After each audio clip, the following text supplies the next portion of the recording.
E69 news కి స్వాగతం. ముందుగా ముఖ్యాంశాలు. దేశ చరిత్రలో ఘోర అధ్యాయం. ప్రధాని మోదీ సొంత నియోజకవర్గంలో మరో హామీకి నారా లోకేష్ శ్రీకారం. ఎమ్మెల్సీ విజయశాంతి దంపతులకు బెదిరింపులు. శ్రీశైలంలో భక్తుల రద్దీ, మల్లన్న దర్శనానికి 5 గంటల సమయం.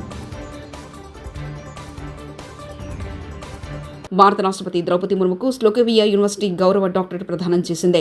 రాష్ట్రపతి ముర్ము స్లోవేకియాలో పర్యటిస్తుండగా కాన్స్టాంటైన్ ది ఫిలాసఫర్ వర్సిటీ ముర్ముకు గౌరవ డాక్టరేట్ అందజేసింది. యూనివర్సిటీ సైంటిఫిక్ కౌన్సిల్ ఈ పురస్కారాన్ని ఆమెకు అందజేసింది. ప్రజలకు ముర్ము అందిస్తున్న విశిష్ట సేవలు గుర్తింపుగా డాక్టరేట్లో గౌరవిస్తున్నట్లు తెలిపింది. అంత చూస్తామని బెదిరిస్తున్న చంద్రకిరణ్ రెడ్డి అనే వ్యక్తి బంజారాహిల్స్ పిఎస్లో ఫిర్యాదు చేసిన విజయశాంతి భర్త శ్రీనివాస్.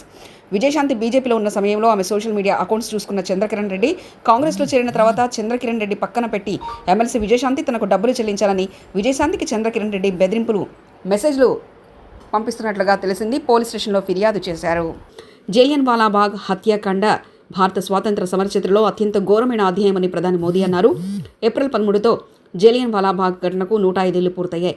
ఈ సందర్భంగా రాష్ట్రపతి ద్రౌపది ముర్ము, ప్రధాని మోదీ, కాంగ్రెస్ నేత రాహుల్ గాంధీ తదితరులు జలియన్వాలా బాగ్ అమరులకు నివాళులర్పించారు. ఒక ట్వీట్లో ప్రధాని మోదీ జలియన్వాలా బాగ్ ఘటనలో వీరుల త్యాగం మనలో దేశభక్తిని పెంపొందిస్తుందని పేర్కొన్నారు. మంగళగిరిలో ఓడిపోయిన తర్వాత తాను ఈ నియోజకవర్గ ప్రజలకు మరింత దగ్గరయ్యానని మంత్రి నారా లోకేష్ తెలిపారు. యోగలం పాదయాత్రతో మరో హామీకి మంగళగిరి నియోజకవర్గంలో లోకేష్ అంకురార్పణ చేశారు. మంగళగిరి నియోజకవర్గం చిన్న కాకానిలో 100 పడకల ఆసుపత్రికి మంత్రి నారా లోకేష్ ఇవాళ ఆదివారం భూమి పూజ చేశారు. చిన్న కాకాని వద్ద 7.35 ఎకరాల్లో 52.20 కోట్ల వ్యయంతో ఆసుపత్రి నిర్మాణం జరగనుంది. దేశంలోనే అత్యున్నత ఆసుపత్రిగా నిర్మాణం చేయనున్నారు. ఏడాదిలోగా ఆసుపత్రి నిర్మాణాన్ని పూర్తి చేయాలని సంబంధిత అధికారులకు మంత్రి నారా లోకేష్ గడువు విధించారు. ఈ సందర్భంగా మీడియాతో మంత్రి లోకేష్ మాట్లాడారు.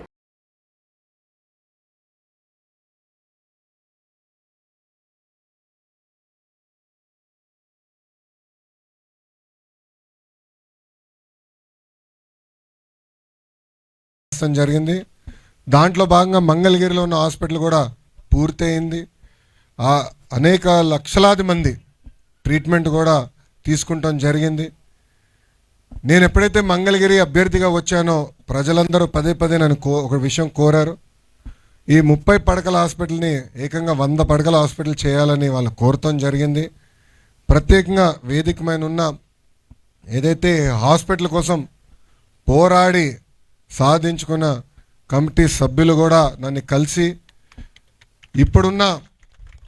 ఇప్పుడున్న ప్రాంగణం కాకుండా కొంచెం పెద్ద ప్రాంతం ఉంటే, కొంచెం ల్యాండ్ పెద్దగా ఉంటే మెరుగైన సేవలు ప్రజలకు అందించవచ్చు అనే ఆలోచనతో ఈ ప్రాంగణాన్ని మనం ఐడెంటిఫై చేసుకుంటాం జరిగింది.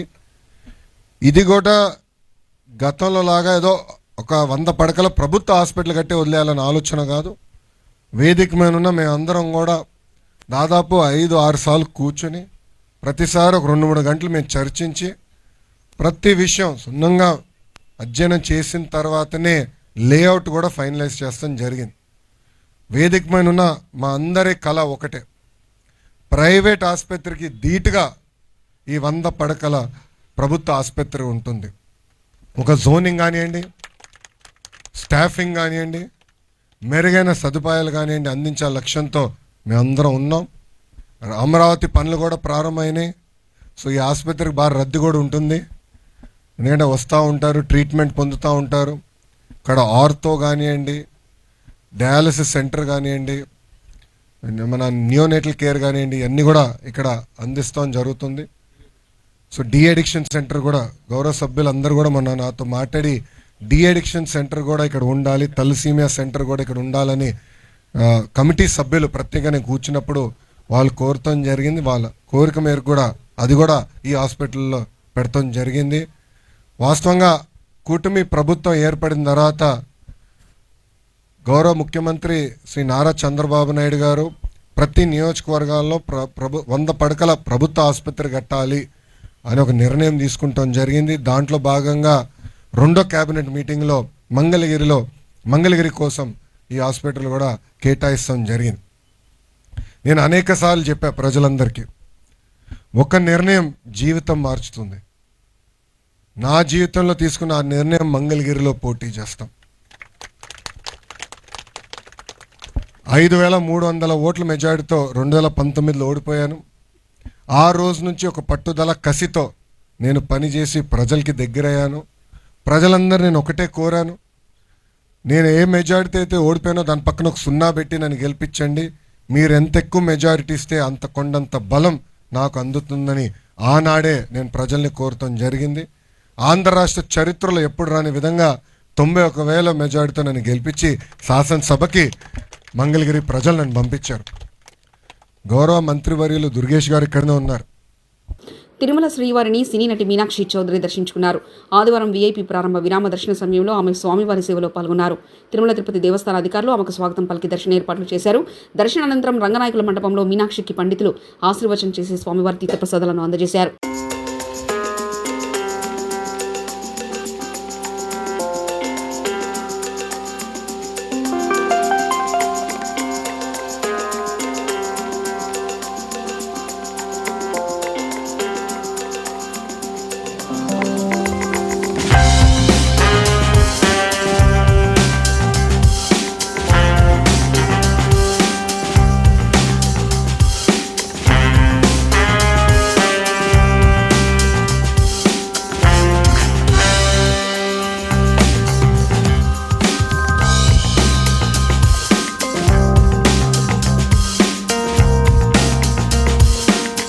శ్రీశైలం బ్రహ్మరాంబ మల్లికార్జున స్వామి ఆలయంలో భక్తులతో కిటకిటలాడుతుంది. ఏపీ, తెలంగాణలోని పలు ప్రాంతాల నుంచి పెద్ద ఎత్తున భక్తులు శ్రీశైలానికి చేరుకుని స్వామి అమ్మవార్లను దర్శించుకుంటున్నారు. ఇప్పటికే క్యూ కాంప్లెక్స్లో భక్తులతో నిండిపోయాయి. సర్వదర్శనానికి 5 గంటల సమయం పడుతుంది. క్యూ లైన్లో వేచి ఉన్న భక్తులకు మజ్జిగ, మంచినీరు, చిన్నారులకు పాలు, బిస్కెట్లు పంపిణీ చేస్తున్నారు.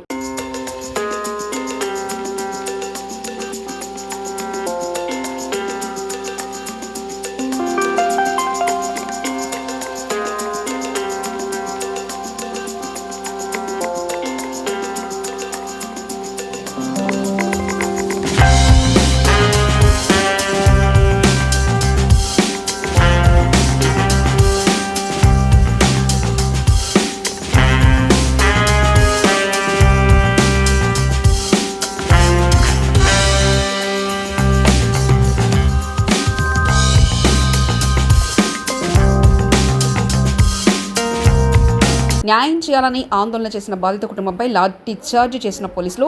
హైదరాబాద్ బాలానగర్ ట్రాఫిక్ పోలీసుల నిర్లక్ష్యానికి వాహనదారుడు మృతి. చలానా రాసేందుకు రన్నింగ్లో ఉన్న ద్విచక్ర వాహనాన్ని ఆపే ప్రయత్నం చేసిన ట్రాఫిక్ పోలీసులు ఈ క్రమంలో అదుపు తప్పి బైక్ కింద పడడంతో ద్విచక్ర వాహనదారుడి తలపై నుంచి వెళ్లిన ఆర్టీసీ బస్సు. దీంతో అతను అక్కడికక్కడే మృతి చెందిన ద్విచక్ర వాహనదారుడిని ట్రాఫిక్ పోలీసుల నిర్లక్ష్యంతో వ్యక్తి ప్రాణాలు కోల్పోయాడని ఆరోపిస్తూ రోడ్డుపై ధర్నాకు దిగిన వాహనదారులు, కుటుంబ సభ్యులు.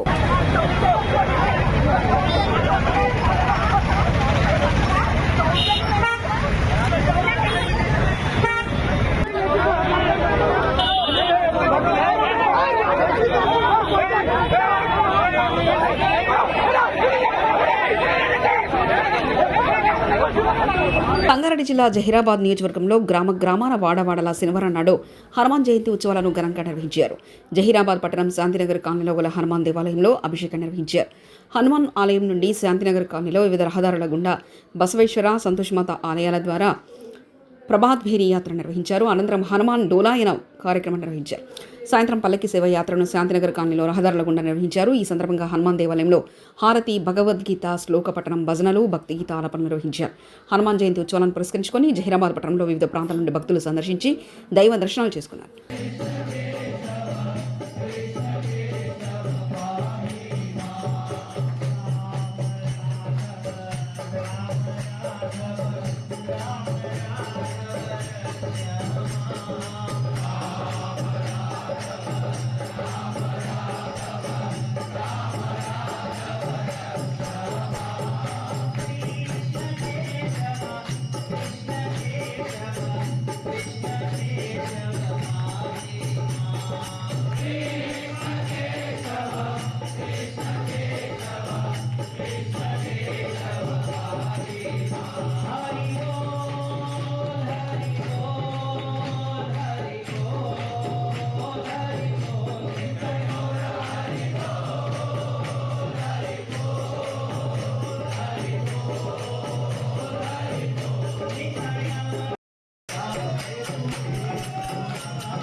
మహాత్మా జ్యోతిబా పూలే 198వ జయంతి సందర్భంగా పూలే గారి విగ్రహ నిర్వహణ కమిటీ సభ్యులు Umamaheswararao master, doctor Lenin Ganesh గార్ల ఆధ్వర్యంలో చింతలపూడిలో అన్ని రాజకీయ పార్టీలను ఆహ్వానించడంతో జయంతి కార్యక్రమంలో తెలుగుదేశం పార్టీ తరఫున నియోజకవర్గ శాసనసభ్యులు సొంగా రోషన్ కుమార్ గారి ఆదేశాల మేరకు మహాత్మా జ్యోతిబా పూలే విగ్రహానికి, సావిత్రిబాయి పూలే విగ్రహానికి పూలమాలలు వేసి ఘనంగా నివాళులర్పించారు. ఐటీడీపీ చింతలపూడి నియోజకవర్గ ఉపాధ్యక్షులు బోడా అనీష్ కుమార్ నివాళులర్పించిన వారిలో ఉన్నారు.